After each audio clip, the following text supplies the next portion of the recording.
Hello everyone, कैसे हैं आप सब। मेरा नाम अनिरुद्ध शर्मा। मैं आप सभी का स्वागत करता हूं हमारे अपने YouTube channel learn with Anirudh sir पर।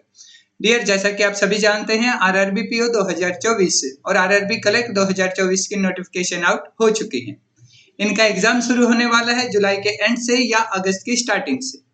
तो अब आप लोगों के पास टाइम बहुत कम है और कम से कम टाइम में ज्यादा से ज्यादा सीखने की कोशिश कीजिएगा। कैसे सीख सकते हैं उसका एक तरीका मैं आपको बताता हूँ। पहले ये जान लो, जो एग्जामिनर है उसका थिंकिंग है क्या, किस अप्रोच से और किस लेवल के वो क्वेश्चन पूछ सकता है। कैसे पता कर सकते हो? उसने जो प्रीवियस ईयर्स क्वेश्चन थे उनसे रिलेटेड ही क्वेश्चन पूछने हैं, ऑब्वियस सी बात है। तो प्रीवियस ईयर क्वेश्चन से आपको पता चल जाएगा किस लेवल का थिंकिंग एग्जामिनर रखता है एग्जाम के पॉइंट ऑफ व्यू से। तो आज से मैं अनिरुद्ध शर्मा ये वीडियो सेशन स्टार्ट करने वाला हूं हमारे अपने YouTube channel learn with Anirudh sir पर, जिसमें हम करेंगे डियर प्रीवियस ईयर में जितने भी क्वेश्चन पूछे गए हैं, जिस भी लेवल के पूछे गए हैं, एग्जैक्ट उन्हीं क्वेश्चन को आज के इस वीडियो सेशन में समझेंगे। आरआरबी पीओ 2023 की जो दो सीटिंग अरेंजमेंट या पजल के जो क्वेश्चन थे उनके बारे में आइए जानते हैं। पहला क्वेश्चन आपकी स्क्रीन के ऊपर ये रहा। डियर, अगर कभी भी ऐसा क्वेश्चन आए, क्या 8 व्यक्ति हैं, उनका बॉर्न ईयर दिया है और बेस ईयर दिया है 2021, मतलब इस टाइप के क्वेश्चन को बोला जाता है एज बेस्ड या फिर आप कह लीजिए ईयर बेस्ड पजल। तो आप लोगों ने सबसे पहले क्या करना है, सभी गिवन ईयर को, बॉर्न ईयर्स को असेंडिंग ऑर्डर में रख लो, फिर उसका एज कैलकुलेशन कर लो किसके अनुसार, बेस ईयर जो गिवन है उसके अनुसार, जैसे कि 2021। सबसे पहले ये काम करो। कैसे? असेंडिंग ऑर्डर में सबसे पहले 1994, 1996, 1998, 1999, 2001, 2002, 2004 और 2005। अब इनका एज कैलकुलेशन कर लीजिए। जो व्यक्ति 2005 में पैदा हुआ होगा वो 2021 तक 16 सालों का हो जाएगा। ये 17, ये कितने का 19, ये कितने का 20, ये 22, ये 23, ये 25 और ये कितने का हो जाएगा 27। कैसे? जैसे मान के चलो 2002 में जो पैदा हुआ उसके 19 साल वर्ष है, तो 2001 में उससे 1 साल बढ़ाया तो 19 में 1 साल ऐड कर दो, क्या हो जाएगा 20। सिंपल। अब आपने क्या करना है, कंफर्म पॉइंट मिले तो स्टार्ट करो, अन्यथा पॉइंट को स्किप करो। और अगर कंफर्मेशन कहीं पर भी नहीं मिल रही तो 2-3 पॉइंट को मर्ज करो और आप एक कंफर्मेशन को क्रिएट करोगे। पहला स्टेप। दूसरा स्टेप, अगर 2 केस बन रहे हैं तो हमेशा 2 केस से ही स्टार्ट करने की कोशिश करना, 2 से ज्यादा केसेस मत बनाना। कैसे? चलिए जानते हैं। इधर बनाएंगे केस नंबर 1, इधर बनाएंगे केस नंबर 2, और कम से कम कैसे सोल्व कर सकते हैं, कम से कम टाइम में, वो जान लीजिए। 2 persons are younger than S, सिर्फ 2 ही व्यक्ति छोटे हो सकते हैं किसे, एस से। तो डियर, कौन सी ऐसी ईयर है जिससे 2 व्यक्ति छोटे दिखाई दे रहे हैं, तो ईयर है हमारे पास 2002, जो कि एस के लिए हो जाएगा। देन क्या बोला, 1 person was born between S and U, S और यू के बीच में कितना व्यक्ति है, 1। अब इसने ये नहीं बताया कि एस बड़ा है या फिर बड़ा है यू, तो आप क्या करोगे, एक केस में बना दोगे यू को छोटा, दूसरे केस में यू को बड़ा बना दोगे। 1 पर्सन का गैप आएगा तो दूसरे केस में यू आ जाएगा 2005 और पहले केस में आ जाएगा 1999। Number of person born after U is same as the person born before R. U से जितना पीछे पैदा होंगे लोग उतने ही आर से पहले पैदा हो चुके होंगे। कैसे? पहले केस की बात करोगे तो यू के बाद 4 व्यक्ति, तो आर से पहले कितने हो जाएंगे, 4, 1 2 3 4, आर आ जाएगा पहले केस में 2001 में। दूसरा केस, यू के बाद कोई नहीं तो आर से पहले कोई नहीं, तो यू आर आ जाएगा आपके पास 1994। No one was born between R and P, R और पी में कोई के बीच में कोई भी व्यक्ति पैदा नहीं हुआ, तो पी दूसरे केस में 1996 और पहले केस में आ नहीं सकता, क्योंकि आप ऊपर भी नहीं बना सकते आर से और पीछे भी नहीं, तो यहाँ पर यू फिक्स है और यहाँ पर एस, और इनको आप हटा नहीं सकते, तो केस नंबर 1 क्या हो जाएगा आपका गलत। One person was born between P and Q, P और क्यू के बीच में कितना व्यक्ति? एक। तो पी से बड़ा तो नहीं हो सकता, तो नीचे आ जाएगा क्यू 1999 में। V was born after T but before W, V क्या होगा? टी से छोटा होगा और डब्ल्यू से बड़ा होगा। तो डब्ल्यू से ऊपर दो ऐसे वैकेंट प्लेस होने चाहिए जहां पर टी और वी को उससे बड़ा दिखाया जा सके। तो डब्ल्यू यहां तो नहीं आ पाएगा क्योंकि इससे ऊपर दो वैकेंट प्लेस है नहीं, यहां पर भी नहीं, तो डब्ल्यू फिक्स हो जाएगा यहां पर। सो दैट वी उससे बड़ा और वी से बड़ा कौन? T.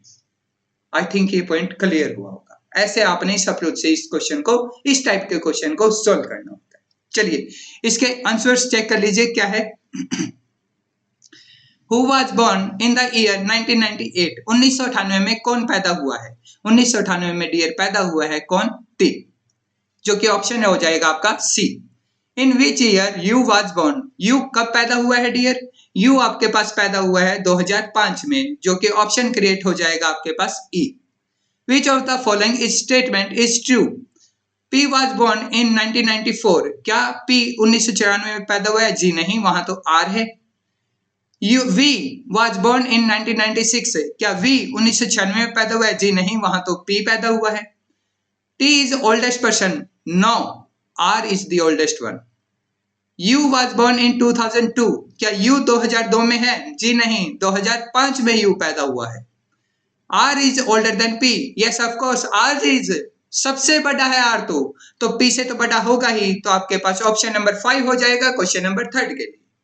How many persons were born between W and T? W और टी के बीच में कितना व्यक्ति पैदा हुआ है?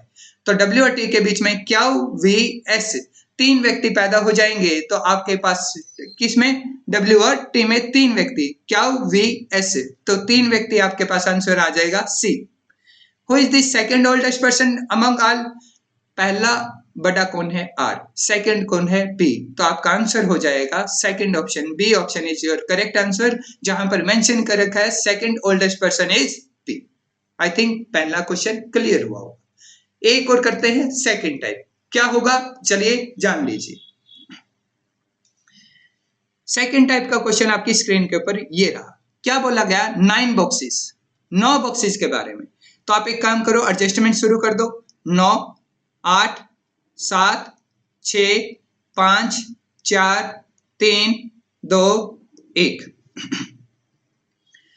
अब इसने बोला more than 4 boxes are place below G, 4 से ज्यादा, तो कम से कम 5 तो रखने पड़ेंगे, कम से कम 6 भी रख सकते हो, 7 भी रख सकते हो, लेकिन 4 से ज्यादा कम से कम 5 तो आप रखोगे ना। तो आपके पास जो जी है वो कहां कहां आ सकता है? 6 पे, 7 पे, 8 पे, 9 पे। ये तो 4 केस बन गए। मैंने पिछले ही आपके पास जो क्वेश्चन किया था उसमें एक चीज बोला था, मैक्सिमम 2 केस लेके चलो। अगर 2 से ज्यादा बन रहे हैं तो आप एक काम करो, 2 या 3 पॉइंट को मर्ज कर दो ताकि आपके पास कंफर्मेशन मिल जाए और 2 ही केस बचे रह जाए। तो केस नंबर 1 इधर डिस्कस करेंगे, केस नंबर 2 इधर होगा। 3 boxes are placed between G and H, G से नीचे कम से कम 5 रहेंगे, ऑब्वियसली बात है, क्योंकि 4 तो उससे मोर देन 4, मोर देन 4 उससे नीचे रहेंगे, तो ऑब्वियसली बात है कम से कम 5 बॉक्स तो छोड़ना पड़ेगा जी से नीचे। और जी और एच के बीच में 3 बॉक्स का गैप आएगा। Done dear? The number of boxes are placed above H is equal to the number of person is below C, same as C. H से जितना ऊपर उतना ही सी से नीचे, ठीक है। अब यहां से आप 2 केस को निकाल सकते हो इन 3 पॉइंट से। क्या? जी से नीचे कम से कम मोर देन 4 बॉक्सेस रखने पड़ेंगे, जी और एच के बीच में 3 का गैप रखना पड़ेगा, और एच वहां पर बैठाना जहां से ऊपर जितने हैं उतने ही व्यक्ति सी के नीचे भी दिखा पाओ। चलिए जान लेते हैं। अगर जी यहां रखते हो डियर 9 पे, तो एच कहां पर आ जाएगा? 5 पे। तो एच से ऊपर कितने हो गए? 4। तो सी से नीचे कितने होने चाहिए? 4। 1 2 3 4। भाई सी बी और एच बी क्या दोनों एक ही प्लेस पर आ सकते हैं? जी नहीं। दैट मीन्स अगर 5 पे एच आएगा तो सी भी 5 पे आएगा। तो ये तो केस बनने से रहा कौन सा? जहां पर जी 9 पे आप ले रहे थे। दूसरा केस क्या है? जी ले लो डियर 8 पे। 1 2 3, 3 का गैप छोड़ने के बाद आ गया H, और उसने बोला H से ऊपर जितना उतना ही C से नीचे होगा। H से ऊपर कितना 1 2 3 4 5, तो C से नीचे कितने होंगे 5, 1 2 3 4 5, C कहाँ जाएगा 6 बॉक्स पे। आ तो 7 और 6 पे भी सकता है जी।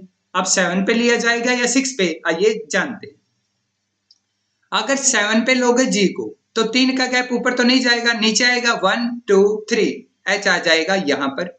अगर H से नीचे 2 हैं तो C से ऊपर 2 होने चाहिए, तो 1 2। भाई अगर G 7 पे लिया, क्या C भी 7 पे ले पाओगे? जी नहीं। तो इस केस में G 7 पे और G 9 पे आ नहीं सकता, क्योंकि आप C को एडजस्ट नहीं कर पाओगे। तो दो ही पोजीशन ऐसी हैं G के लिए, 8 और 6, जहां पर आप G को फिक्स कर सकते हैं। अगर G को 6 पे लेके आओगे तो ऊपर तो 3 प्लेस का गैप छोड़ने के बाद H नहीं आएगा, 1 2 3, H आ जाएगा सेकंड। और H से जितने ऊपर C से नीचे उतने, H से ऊपर कितने हो जाएंगे 7, तो C से नीचे कितने हो जाएंगे डियर 7, तो C का फिक्स हो जाएगा कौन सा प्लेस 8वां। I think so. कैसे कंफर्म निकाला ये आपको पता चल गया हो। मर्ज करके G को G से नीचे 4 से ज्यादा बॉक्सेस छोड़ने हैं। G और H में 3 का गैप, और H वो पोजीशन पे हो जितने उससे ऊपर उतना ही नीचे C के नीचे दिखा पाओ, और कोई भी 2% एक पोजीशन पे बैठ नहीं सकते। इस पॉइंट से हमने कनेक्ट करके स्टार्ट किया इस क्वेश्चन को। चलिए आगे इसको समझते हैं। 2 boxes are placed between C and B। C और B के बीच में कितना व्यक्ति होगा, कितने बॉक्सेस होंगे 2। तो पहले केस की बात करूं तो ऊपर तो नहीं जा सकता, तो यहां पर B आ जाएगा 5th पे। दूसरे केस की बात करूं तो ऊपर भी जा सकता है B, और 2 का गैप छोड़ने के बाद नीचे भी। तो इसमें कंफर्मेशन नहीं, तो अब इसको स्टार्ट मत कीजिए। Box B is placed just above the box D। B जहां पर भी है वो जस्ट D से ऊपर है। तो पहले केस में तो B फिक्स था, तो D आ जाएगा 4th पे। अब दूसरे केस में समझिए, अगर ऊपर लेके जाओगे B को यहां पर, तो D के लिए प्लेस नहीं बचा, क्योंकि B जस्ट D से ऊपर है। तो नीचे आ जाएगा B 3rd पे, सो दैट D के एकदम ऊपर हो और D का बॉक्स हो जाए second. And 4 boxes above E। कौन? B के बारे में बात हुई है। B अबव है D से, जस्ट अबव D से, और 4 बॉक्सेस अबव है किससे? E से। डियर, अगर ये बोले A और B के बीच में 4 बॉक्स हैं, मतलब 4 boxes are between A and B, that means आपको 4 बॉक्स छोड़ना होता है। बट 4 बॉक्सेस अबव बोल दे, 4 बॉक्सेस बिलो बोल दे, 4 बॉक्सेस आफ्टर बोल दे, 4 बॉक्सेस बिफोर बोल दे, कुछ भी बोल दे, बट बिटवीन ना बोले, तो जितने भी पोजीशन गिवन है -1 करके बिटवीन बिठा दोगे, क्योंकि इसका मतलब है जो ई से चौथा प्लेस है वहां पर बी बैठा होगा, तो 3 का गैप आएगा। बट अगर मैं बिटवीन बोल देता तो 4 का गैप छोड़ना पड़ता। आपको समझ में आया होगा ये पॉइंट, और ये पॉइंट ध्यान से कवर करना, क्योंकि इस पॉइंट के ऊपर आपसे एग्जाम में क्वेश्चन गलत होने से बच सकता है। चले आगे कनेक्ट करते हैं। बी अबव होगा ई से, बट 4th प्लेस पे, तो इस केस में तो अबव हो ही नहीं सकता केस नंबर 2 में, क्योंकि ई की पोजीशन 3 का गैप छोड़ने के बाद बी से नीचे बना ही नहीं पाओगे, तो केस नंबर 2 तो हुआ गलत। अब आइए इस तरफ, 1 2 3, ई हो जाएगा फिक्स कहां पर? फर्स्ट प्लेस पे। क्लियर? देन उसने बोला A is placed above F and below I. A क्या होगा? एफ से ऊपर होगा। जस्ट नहीं बोला, इमीडिएट नहीं बोला, एडजेसेंट नहीं बोला, तो कहीं ना कहीं कितने का ही गैप हो, बट ए एफ से पहले होगा और बिलो होगा किससे? आई से। तो एफ की ऐसी पोजीशन देख लीजिए जिसके ऊपर 2 वैकेंट प्लेस हो, किसके लिए? आई और ए के लिए। तो एफ 9 पे नहीं हो सकता, 7 पे नहीं हो सकता, तो एक ही पोजीशन बची 3rd, और ए उससे ऊपर होगा, और ए से ऊपर कौन होगा? आई। केस नंबर 1 एक ऐसा केस है जिसने आपके इस क्वेश्चन के हर एक पॉइंट को वैलिडेट किया। आई थिंक सो ये पॉइंट क्लियर हुआ होगा। आइए इसके क्वेश्चंस को जानते हैं। Which box is placed exactly in the middle of the arrangement? Exactly middle, कौन सा? 5th प्लेस पे। कौन है डियर? B। आपका ऑप्शन कौन सा करेक्ट हो जाएगा? C option is correct answer. जहां पर आपके पास बॉक्स B को बिठाया गया है कौन से पे? 5वें पे। Next question, how many boxes are placed between D and I, D और आई के बीच में कितना बॉक्सेज रखा गया है ये आपने बताना है। तो डी और आई के बीच में कितना बॉक्सेज है डियर, बी जी ए सी, 4 बॉक्सेज रखा गया है। तो आपका ऑप्शन कौन सा हो जाएगा, डी ऑप्शन, जहां पर 4 बॉक्सेज के बारे में बताया गया है।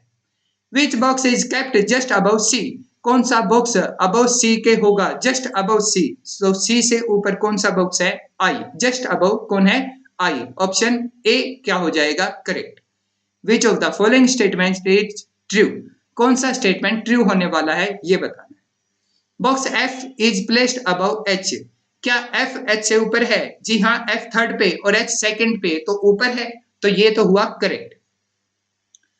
बट पहले मत करके जाना, क्या पता एक ऐसा भी ऑप्शन हो जहां बोथ ए एंड बी दे रखा हो, तो ऐसा कोई और भी हो सकता है, वो चेक कर लीजिएगा ताकि क्वेश्चन गलत ना हो। More than 2 boxes are placed between A and B, 4 से ज्यादा बॉक्स हैं किसके बीच में, ए और बी के बीच में, जी नहीं, यहां तो सिर्फ एक है, तो बी क्या हो जाएगा incorrect. No box is placed below H, कोई भी बॉक्स बिलो नहीं होगा किससे, एच से, जी हाँ, बी सॉरी एच से नीचे तो बॉक्स है, उसने बोला कोई भी नहीं होगा, एच से नीचे तो है, तो सी भी क्या हो जाएगा incorrect. One box is below F, सिर्फ एक ही बॉक्स होगा एफ से नीचे, जी नहीं, एफ से नीचे 2 बॉक्स है, एच और ई। एंड लास्ट बोला all are the true, dear आपके पास बी सी डी तो इनकरेक्ट थी, तो ऑल तो हो ही नहीं सकता, तो ऑप्शन ए करेक्ट हो जाएगा क्वेश्चन नंबर 12 के लिए। Which of the following box is kept at third from the bottom most position, bottom side से थर्ड पोजीशन पे कौन है, बॉटम साइड से थर्ड पोजीशन, फर्स्ट पे है E, सेकंड पे H, थर्ड पे कौन है F, तो आपके पास बी ऑप्शन क्या हो जाएगा करेक्ट। आज के इस वीडियो सेशन में हमने 2 प्रकार के क्वेश्चन को जाना, ईयर बेस को जाना और जाना बॉक्स बेस को। आई थिंक सो कैसे इनको आपने कंटिन्यू करना है, किस अप्रोच से जाना है, ये आपको रूबरू हो गया होगा। साथ ही आपको ये भी पता चल गया होगा कि प्रीवियस ईयर में एग्जामिनर का जो लेवल पूछने का था क्वेश्चन पेपर में, वो आपको पता चल गया होगा, और इस बेस पे इन क्वेश्चन की आप तैयारी शुरू कर दीजिए। आगे कुछ और इन्हीं प्रकार के क्वेश्चंस के साथ मिलते हैं जो प्रीवियस ईयर में आए थे। तब तक के लिए आपको ये वीडियो सेशन को लाइक कीजिए, शेयर कीजिए और सब्सक्राइब कीजिए हमारे YouTube channel learn with Anil sir को, ताकि आने वाले वीडियो सेशन आपसे कोई भी मिस ना होने पाए। थैंक यू डियर, मिलते हैं अगले वीडियो सेशन में। Have a good day.